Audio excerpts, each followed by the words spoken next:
ఈ నెల 27న జరగబోయే ఖమ్మం, నల్గొండ, వరంగల్ పట్టభద్రుల ఎమ్మెల్సీ ఎన్నికల్లో బీజేపీ అభ్యర్థి ప్రేమేందర్ రెడ్డిని గెలిపించాలని ఈటెల రాజేందర్ కోరారు. ప్రేమేందర్ రెడ్డి గత 40 ఏళ్లుగా పార్టీ కోసం పనిచేస్తానని తెలిపారు.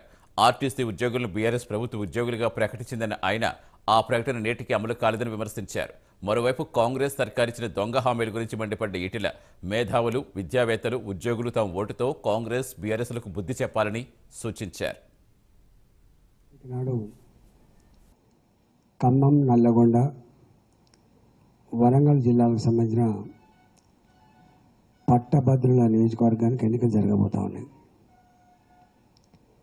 ఎన్నికల్లో అనేక మంది ఇండిపెండెంట్తో పాటుగా గుర్తు లేకపోయినా, బీఫామ్ లేకపోయినా బీఆర్ఎస్ పార్టీ పరంగా, కాంగ్రెస్ పార్టీ పరంగా, భారతీయ జనతా పార్టీ పరంగా అభ్యర్థులు పోటీలో ఉన్నారు.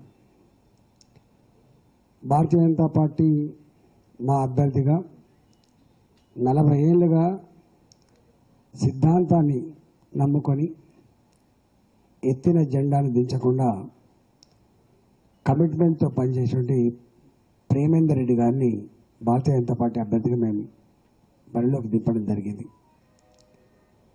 నేను గత 5-6 రోజులుగా 13వ తారీఖు నాడు మా ఎన్నికలు అయిపోయిన తర్వాత కంటిన్యూస్గా నేను తిరుగుతూ ఉన్నా.